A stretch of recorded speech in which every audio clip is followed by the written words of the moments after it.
Neste tutorial, vou te ensinar como criar anúncios estáticos usando o Cloud Code. Bom, para isso, primeiro a gente precisa ter uma imagem do nosso produto. Para o exemplo prático de hoje, usarei uma Coca-Cola. No Cloud Code, selecionei a pasta que vem na tela a Cloud Ads Tutorial, onde a imagem do produto está na sua pasta Reference Products.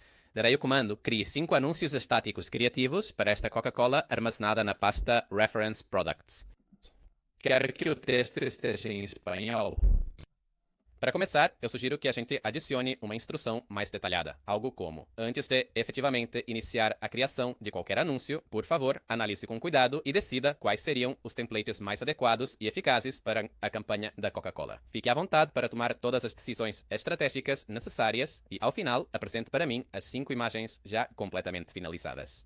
Bom, esse seria o prompt, que, como vocês puderam acompanhar, eu fui escrevendo aqui na hora mesmo. Eu estou pedindo para que ele crie 5 modelos de anúncios estáticos e, antes de começar a criar, que ele analise quais seriam os tipos de anúncios mais ideais para esse produto específico e só então, depois disso, ele mande fazer os anúncios.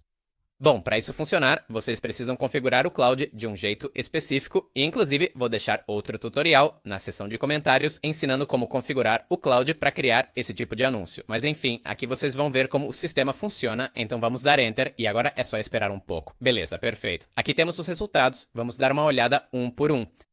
Este aqui seria o primeiro da lista, que eu achei super original e, sinceramente, achei que o resultado ficou muito bom. Depois nós temos este outro aqui, que eu gostei um pouco menos do que o anterior, mas que, na verdade, ainda está bem legal. E, por fim, temos este último aqui, que eu também achei bastante interessante e que vale a pena dar uma olhada.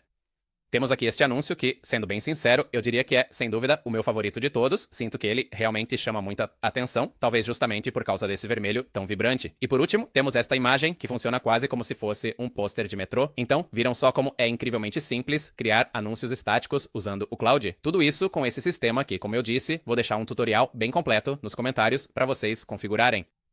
E para vocês verem, a gente usou só 2 prompts, que é esse que mostrei no vídeo. E bom, aqui ele me perguntou se eu aprovava o que ele tinha analisado, aí eu só coloquei sim, e com esses 2 prompts tivemos 5 anúncios estáticos. E na verdade, poderiam ter sido até 40, pois inclusive na seção de comentários do vídeo que vou mostrar a vocês, vocês poderão notar que se ao invés de apenas 5 nós pedirmos 40, ele realmente faz. Então é isso, pessoal. Espero realmente que vocês testem esse sistema, porque ele funciona muito bem mesmo. E a gente se encontra no nosso próximo vídeo.